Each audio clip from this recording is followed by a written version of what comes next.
아까 QA 구조, PS 구조 이야기했는데 질문이 나왔다. 그럼 뒤에 답변이 나올 것이다. 근데 뭐 어쩌라는 거냐 이거죠? 그 답변이 너무 어려운데. 안녕하세요. 유튜브로 만나는 수능국어 무료인강 박민석입니다. 오늘은 다른 시간과 다르게 문법 말고 비문학에 대해 같이 살펴볼 거고요. 독서라고도 하죠. 그리고 제목에 써놨듯이 독서 혹은 비문학 문제를 풀고 지문을 읽는 전략을 바꾸고 싶은 사람만, 지금의 어떤 전략이 좀 별로라고 생각해서 바꾸고 싶은 사람만 봐주면 좋겠고요. 혹은 어떻게 해야 될지 아예 모르겠다, 방법이나 전략이 지금 아예 없는 사람, 그런 사람만 시청해주면 좋겠습니다. 기존의 방법이 괜찮다? 그럼 그대로 하세요. 기존의 전략들은 어떤 것들이 있나, 지금 여러분들이 하고 있는 것들도 여기에 아마 포함되어 있겠죠. 기존의 전략들, 근데 앞에 건 별로 없을 거예요. 왜냐면 얘는 좀 더 구버전인데요. 뭐냐면 문제 보고 찾아 읽어라. 얘를 영어를 써서 이렇게 표현하기도 했어요. 서칭이라고도 했고, 얘는 그냥 읽고 푸는 거예요. 잘. 옛날에는 요 논쟁이 왜 가능했냐면 정보의 양이 적었어요. 그래서 왔다 갔다 하면서도 풀 수 있었으니까 위의 방법도 같이 고민이 됐던 거죠. 하지만 이젠 무조건 요 방향을 선택해야 돼요. 어떻게 하면 잘 읽을 것인가, 어떻게 하면 정보 처리를 잘 할 것인가에 대한 고민을 해야 된다는 거죠. 왜? 지문에 정보의 양이 너무 늘어났고요. 그에 따라서 난이도도 자연스럽게 올라갔기 때문에 지문을 잘 읽고 이해하지 못한다면 아무것도 대화가 안 돼요. 지문 독해력 기르기에 대한 고민을 이제 어떤 식으로 현장에서 진행하고 있나 하는 걸 볼 건데, 이 정도예요. 첫 번째에다 이렇게 쓸까요? 대세다. 거시 독해와 미시 독해를 결합해서 수업하는 거. 거시가 좀 더 큰 거고요. 미시가 조금 더 작고 세세한 거예요.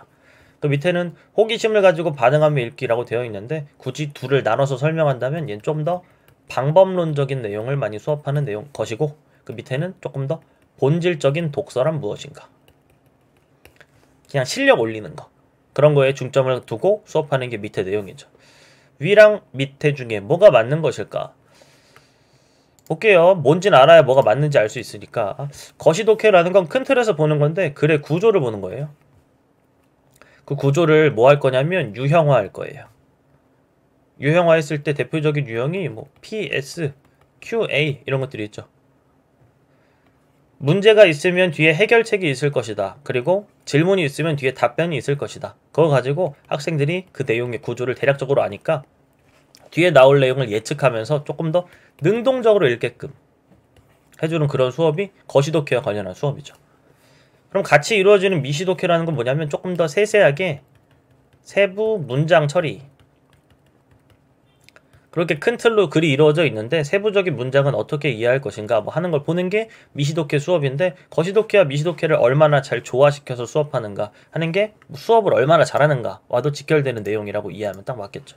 그래서 요즘은 거시독해는 보통 수업으로 진행하고 미시독해는 손필기 자료로 보통 자료로서 주는 뭐 그 정도의 수업이 많이 이루어지고 있는 것 같습니다. 그 밑에 호기심을 가지고 반응하며 읽기, 얘는 방법이 뭐가 중요하냐, 글을 잘 읽을 수 있으면 그만인 것을.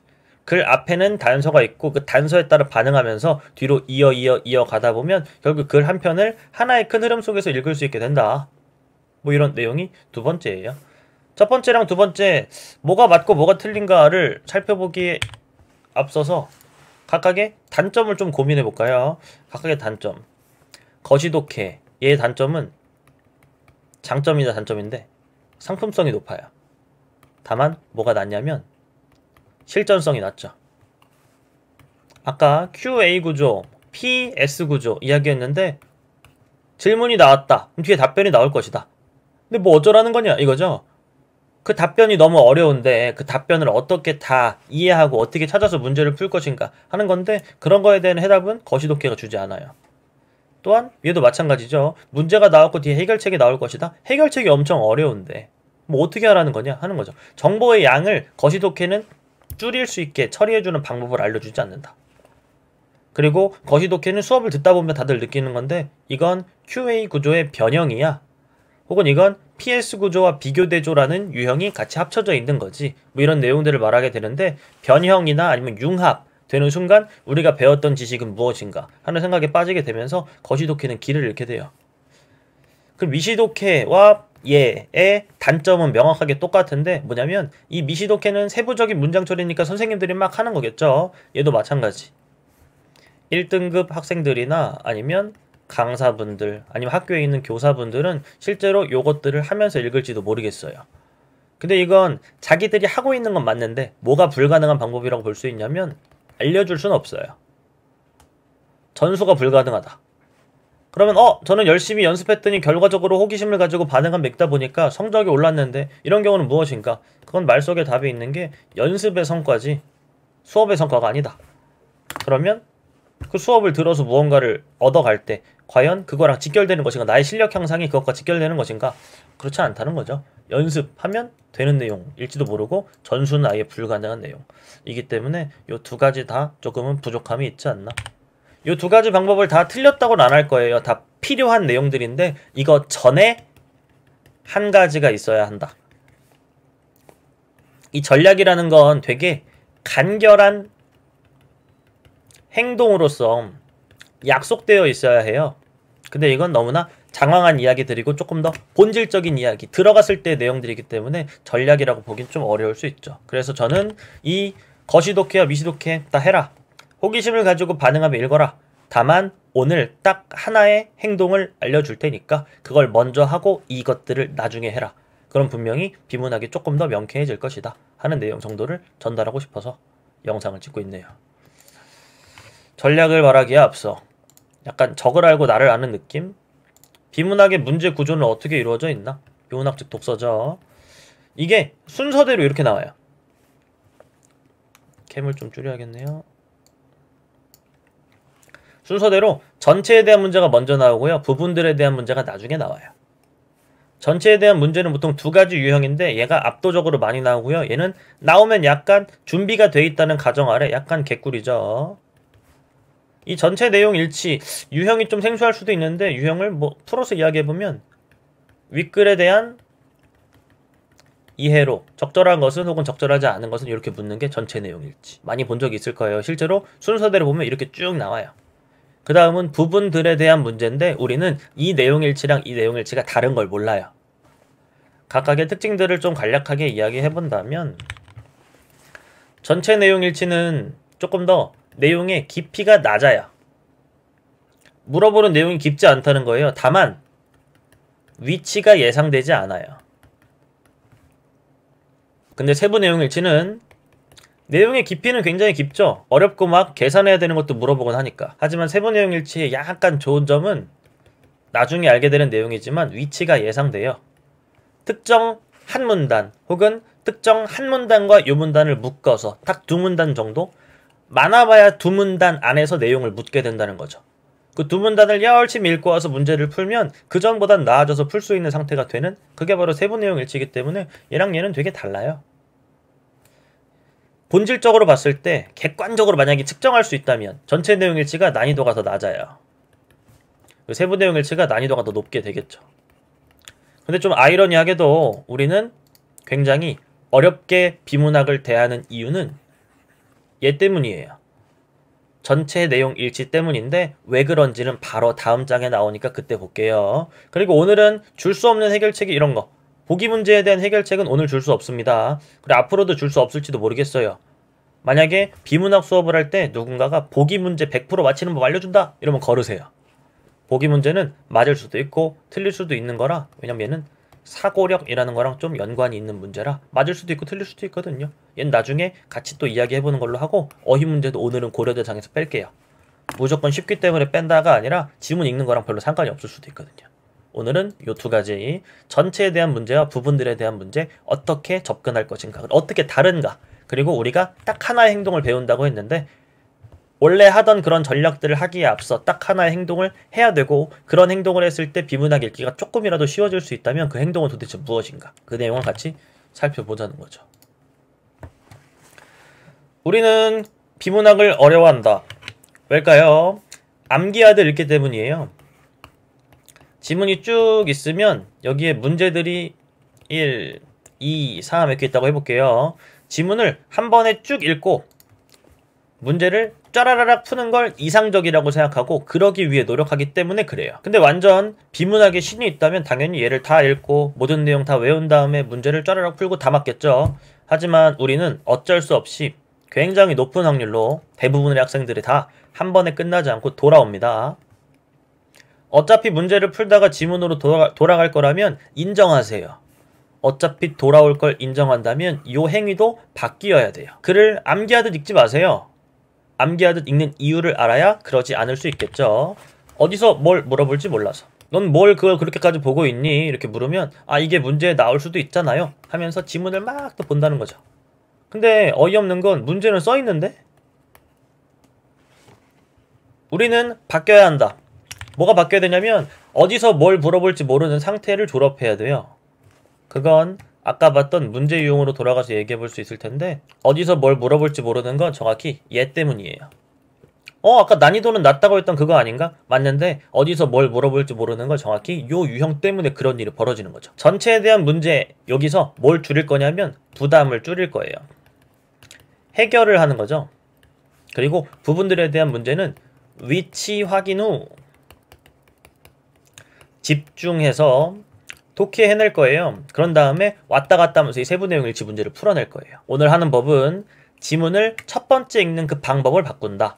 그리고 전체 내용 일치 혹은 전체에 대한 문제 그 자체에 대한 부담을 줄여서 얼른 해결하고 부분들에 빠릿빠릿하게 집중하면서 지문을 읽어나갈 수 있는 그리고 문제를 풀어나갈 수 있는 그런 상태를 만들기 위한 그런 행동 하나를 알려주려고 하는 거죠. 오늘 할 딱 한 가지 행동에 나름 이론적 근거 간단하게 설명하고 갈게요. 이게 옛날에는 교과서에도 많이 실리던 건데 영어로 유식하게 하면 SQ3R 모형이라는 이론이에요. 근데 여기서 딱 요만큼만 한다면 요랑 요거 지문의 내용을 다 예측하고 그 예측을 확인하면서 읽을 수 있다면 좋겠죠. 이건 가능하면 하자. 근데 오늘 무조건 되는 거 이거예요. 질문 만들기. 원래 글을 쭉 훑어보면서 이거는 뭐지 하면서 질문을 만들고 그거에 대한 확인하기라고 하거든요. 확인하기를 쭉 이뤄낼 수 있다면 지문은 능동적으로 그리고 거의 완벽하게 다 읽었다 이렇게 말할 수 있죠. 근데 이거 너무 이론 아닌가 하는 생각이 드는 건 학생들은 그 비문학 지문을 읽으면서 이 질문을 만들 수 없기 때문이에요. 질문을 만들 수 없는 이유 간단하게 쓰면 안 궁금해서. 아니 문제 풀기 싫어 죽겠는데 질문이 어떻게 만들어집니까? 안 궁금한데. 안 궁금한 걸 궁금하게 인위적으로 바꿀 거예요. 그리고 아까 했던 이야기 전체에 대한 부담을 줄이고 얼른 해결하는 그런 과정으로 첫 번째 읽는 우리의 독서 방법을 바꿀 겁니다. 그게 얘랑도 연관이 있을 거라서 질문 만들기 잘 기억해 두면 좋겠네요. 해결책 정확히 말하면 해결책 1이 될 것 같아요. 다음 편에는 또 이것도 하고 저것도 하면 좋아 해서 쭉 넣어줄 건데 해결책 하나만 딱 본다면 오늘 게 핵심이에요. 오늘 게. 오히려 전체 내용 일치 문제로 5개의 질문을 만든다. 종합되는 느낌 나나요? 전체 내용 일치 문제는 어디서 뭘 물어볼지 모르는 그런 우리의 불안감을 만드는 사실 난이도 낮으면서 짜증나게 하는 그런 문제 유형이었었는데 걔를 가지고 오히려 읽기를 편하게 만든다는 그 질문을 만들 거예요. 왜 5개일까요? 5개의 선택지가 있기 때문이죠. 그 질문을 확인하기 위해서만 한번 읽을 거예요. 뭐가 아니라 암기하기 위해서 읽는 게 아니라 그러면 딱딱딱딱딱 5개가 확인되는 순간 지문을 대충 훑어본 상태가 될 거고 그 다음에 문제들은 다 부분에 대해 짝지어질 수 있는 그런 문제들이 될 거예요. 그럼 그때 우리는 분명히 알 수 있게 돼요. 이 지문을 다 읽고 이 문제를 다 풀고 다 맞기 위해선 어떠한 행동을 해야 되는지 오히려 그때는 명확하게 행동 양식이 정해지는 순간이 되는 거죠. 말로만 하면 좀 그러니까 보고 올게요. 구독, 좋아요, 예시. 얘는 2018년 6월 평가원인 것 같아요. LFIA 키트의 활용이라고 많이 불리는 그런 지문인데 요 지문도 굉장히 어려웠죠. 난이도가 굉장히 있는 지문이었다라고 말하면 딱 맞을 것 같아요. 케미치 좀 바꾸고 해볼게요. 문제 유형부터 먼저 살펴봤던 대로 우리가 이야기했던 대로 본다면 첫 번째가 전체에 대한 문제예요. 그리고 얘는 부분에 대한 세부 내용 일치라고 보면 좋을 것 같고 얘는 복인데 얘는 복이지만 세부 내용 일치랑 융합되어 있는 그런 유형이라고 볼 수 있고 얘는 복인데 전체 내용을 다 읽고 결과적으로 풀어야 돼요. 얘는 해결책이 뭐가 있는가? 없어요. 이 보기를 읽고 그걸 생각해낼 수 있는 사고력까지 나아가기 위해 연습하는 방법밖에 없고요. 얘도 마찬가지. 얘도 중간에 생각 한번 잘못하면 삐끗해서 틀리거든요. 다만 문제를 막 다 풀어낼 수 있는 방법 따윈 없지만 분명히 이 문제를 통해 도움받을 수는 있어요. 뭐를? 첫 번째 지문에 들어가서 대략적인 내용을 파악하고 그 이후에 어떻게 해야 되는지에 대한 생각을 정하는데 도움을 많이 받을 수 있다는 거죠. 이 문제 어렵습니다. 그냥 냅두면 우린 오히려 여기에서 도움을 받을 거예요. 어떻게 한다는 건지 예시만 간략하게 보여주는 느낌으로 한번 해볼게요. 1번 위에 이거. 적절하지 않은 것은 축복이에요. 왜? 적절한 것은 물어보면 조금 힘 빠지거든요. 4개 틀리고 1개 맞는다는 거니까. 근데 얘는 4개 맞고 1개 틀린 거라 너무 축복이에요. 4가지는 힌트가 될 수 있다는 거니까. 읽어볼게요. 1번 LFIA 키트에서 시료 패드와 흡수 패드는 모두 시료를 흡수하는 역할을 한다. 우리는 이 내용을 읽으면서 뭔 내용이야? 처음 들어보는 내용이니까 그냥 낯설고 짜증나서 그냥 나중에 읽고 나면 알겠지 생각하곤 하는데 그러지 마세요. 어차피 모르는 말인 건 계속 나와요. 1번을 확인하기 위해선 우린 뭘 궁금해해야 하며 뭘 확인하면 1번에 옳고 그름을 판단할 수 있을까를 생각해 보는 거죠. 나중에 연습하면 이렇게까지 된다 하는 예시 보여드릴게요. 제가 하는 방법. 1번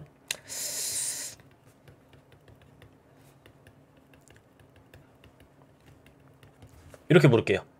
시료 패드 얘도 흡수함? 이렇게 묻는 거예요. 왜? 흡수 패드는 이름이 흡수 패드니까 흡수하겠죠. 근데 시료 패드도 흡수를 하냐 이거예요. 그것만 맞다 아니다 판단할 수 있으면 1번을 맞다고 하거나 틀리다고 하면서 내용 판단할 수 있을 것 같아요. 2번 가볼게요. 2번 LFIA 키트를 통해 검출하려고 하는 목표 성분은 항원 항체 반응의 항원에 해당한다. 와, 항원이 뭐고 항체가 뭐지? 알고 있는 사람도 있고 모르는 사람도 있을 텐데 확실한 건 전 몰라요. 전 모르는데 목표 성분에다가 이렇게 쓸게요. 항원이냐 항체냐. 목표 성분이라는 게 무언가 LFIA 키트라는 건 무언가를 검출하려고 하는 것 같은데 그 검출하려고 하는 게 항원이냐 항체냐. 어차피 이게 틀린다면 항원 항체 바꿔치기밖에 가능성 없잖아요. 왜? 이 중에 이거라고 했으니까. 항원인지 항체인지만 판단할게요. 항원인 거 확실하게 보인다면 2번, 3번 확인하고 2번 지울 수 있을 것 같아요. 3번 LFIA 키트를 사용할 때 정상적인 키트에서 검사선이 발색되지 않으면 표준선도 발색되지 않는다. 이 발색이라는 말을 잘 모른다. 그럼 어휘력의 문제이기 때문에 이 문제를 풀 수 없어요. 어휘력부터 챙겨라 하는 건 뭐 그런 거겠고 그걸 안다면 발색이 색이 나타나는 거야 정도만 알 수 있다면 3번에서 제가 궁금한 건 이런 건데 검사선과 표준선 뭐에서 발색에서 선후관계? 선후관계가 있는지가 중요해요. 즉 검사선이 발색이 먼저 되고 그걸 조건 삼아 표준선이 발색되는가. 그래야만 3번이 적절한 선택지가 되잖아요. 만약 검사선 발색과 표준선 발색이 아예 상관이 없다면 혹은 표준선이 먼저 발색되는 그 선이고 검사선이 나중이라면 답은 3번입니다. 답이 3번일 경우를 먼저 생각하고 확인해야 될 내용을 정확히 머릿속에 그리세요. 머릿속에만 그리지 말고 이렇게 쓰세요. 그러면 3번을 확인하기 위해 우리가 어떤 행동을 해야 되는지 알 수 있을 거예요. 4번 LFIA 키트에 표지물질이 없다면 시료의 목표 성분이 있더라도 이를 시각적으로 확인할 수 없다. 이건 말 뜻 알면 거의 끝나는 거였어요. 표지라는 건 시각적인 확인을 하게 해주는 것. 그래서 표지물질이니까 시각적으로 확인할 뭐 그렇겠죠. 얘의 역할이 시각적 확인인가? 궁금해하고 그걸 확인하려고 맞는지 틀린지 확인하려고 노력하겠지만 4번은 딱히 관심사는 아닐 것 같아요. 5번 LFIA 키트를 이용하여 검사할 때 시료의 목표 성분이 포함되어 있지 않더라도 검사선이 발색될 수 있다. 전 이렇게 밑줄 치고 이렇게 쓸게요. 조건 괄호치고 목표 성분 없어도 됨 이렇게 딱 요런 느낌은 아니어도 좋아요. 다만 1, 2, 3, 4, 5가 맞는지 틀린지 확인하기 위해 난 어떤 걸 물어야 하는가 스스로에게 묻고 뭘 써놓을까 뭘 써서 그걸 단서로 기억할까 정도로 고민하면 되고요. 이 모든 질문들을 다 기억할 필요 없습니다. 기억은 딱 어느 정도만 하는 거냐면 지문을 읽다가 1번과 관련된 내용이 나와요. 그러면 돌아올 수 있으면 돼요. 이거 아까 봤던 것 같은데 돌아와서 얘도 흡수함을 읽는 거죠. 읽고 맞는지 틀린지 다시 가서 그것만 집중해서 확인할 수 있다. 이러면 끝나는 내용이 될 거예요. 1번부터 5번까지 보면서 또 하나 이 문제에만 해당하는 건데 1번부터 5번까지를 보면서 무조건 하나는 무조건 집중해야겠다. 이 내용은 무조건 거의 뚫어져라 보면서 그걸 판단하지 못하면 나는 절대 이 문제를 넘어가지 않겠다. 해야 되는 걸 두 글자로 생각한다면 뭐가 있을까요? 전 이거라고 보는데 발색. 색이 나타나는 그 발색에 대해서는 완벽하게 전문가가 되어서 돌아와서 판단할 거예요. 왜? 선택지 2개나 걸린 내용이니까. 이 정도? 요거 생각하면서 지문 읽으러 갑니다. 빨리 읽고 끝내줄게요. 읽습니다. 건강 상태를 진단하거나 범죄의 현장에서 혈흔을 조사하기 위해 검사용 키트가 널리 이용된다. 우린 키트가 나올 거라는 걸 미리 알았죠. 별로 놀라운 일은 아니에요. 키트 제작에는 다양한 과학적 원리가 적용되는데 적은 비용으로 쉽고 빠르고 정확하게 검사할 수 있는 키트를 제작하는 것이 요구된다. 이러한 필요에 따라 항원항체 반응, 항원항체 반응 아까 뭐였지? 기억이 아예 안 난다면 지금 돌아왔을 거예요. 오케이, 내가 확인해야 되는 건 목표 성분이 항원인지 항체인지였지? 갈게요. 시료에 존재하는 성분을 분석하는 다양한 형태의 키트가 개발되고 있다. 항원항체 반응은 이런 거다. 아, 이런 거구나. 항체 제조 기술이 발전하면서 만약에 엄청 곤두서 있다면 여기서 끝났어요. 항체 제조 기술. 키트를 제작한다. 항체를 제조한다. 키트가 항체고 그리고 그걸 통해 검색하고자 검출하고자 하는 게 무엇인가? 그게 바로 항원이다. 그러면 뭐를 지울 수 있나? 2번을 지울 수 있죠. 항원 확실하니까. 이게 아니면 조금 더 나가서 이 문단에서 지울 수도 있어요. 다만 곤두서 있는 상태라면 얘를 보자마자 얘를 바로 지울 수 있다는 거죠. 35번은 지문을 읽으면서 하나씩 지워질 거예요. 이제 2번에 대한 부담을 떨쳐버린 채 밑에 읽을게요.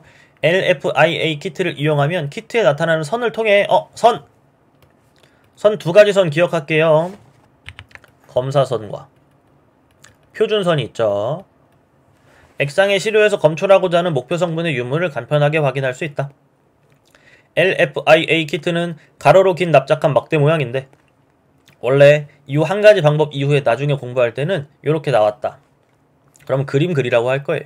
어쨌든 간에 시료 패드, 결합 패드, 반응막, 흡수 패드가 순서대로 나란히 배열된 구조로 되어 있다. 왜냐면 이 문제 세트에 그림이 아예 없고 보세요. 순서대로 나란히 배열된 그림 그리라는 얘기잖아요. 시료 패드로 흡수된 우리가 궁금했던 건 시료 패드라는 패드가 나올 거고 그 시료 패드가 흡수를 하냐 안 하냐 하는 거였죠. 만약에 시료 패드 보자마자 아까 뭐 궁금했었지? 궁금하다면 다시 돌아가서 보면 돼요. 얘도 흡수함? 요걸. 그리고 결합 패드에서 흡수하는지 한 번 더 볼게요. 여분의 시료가 흡수되는 복합 흡수 패드. 이 결합 패드는 고려 대상이 아니었고 흡수 패드만 보면 되네요. 흡수 패드도 흡수한다. 그럼 1번도 지우면 되죠. 이제 결국 발색 싸움인 걸 알게 됩니다. 왜? 4번은 별로 관심이 없었고 3번과 5번을 보면서 그 발색되는 순간이 중요하다는 걸 아니까. 표지물질에 특정 물질부터 이루어진다. 표지물질은 발색 반응에 의해 색깔을 나타낸다. 이게 시각적인 내용이구나. 딱히 관심은 없었으니까 넘어갈게. 일반적으로 한 가지 목표 성분을 검출하는 키트의 반응막에는 항체들이 띠 모양으로 두 가닥 고정되어 있는데 그중 시료 패드와 가장 가까운 쪽에 있는 가닥이 검사선이고 그림 그렸다면 벌써 해가지고 여기서 띠 2개 해놓고 막 썼을 거예요. 다른 가닥은 표준선이다. 근데 지금은 그게 궁금한 게 아니라 발색. 선후 조건이 있는지. 표지물질이 검사선이나 표준선에 놓이면 발색 반응에 의해 발색 반응선이 나타난다. 검사선이 발색되어 나타나는 반응선을 통해서는 목표 성분의 유무를 판정할 수 있고요. 표준선이 발색된 반응선이 나타나면 검사가 정상적으로 진행되었음을 알 수 있다. 뭐야? 독립적인 느낌까지 판단하면 진짜 좋고요. 적어도 선후 관계인 조건 따윈 나오지 않아요. 그리고 새로운 문단 시작되면서 새로운 내용 나오죠.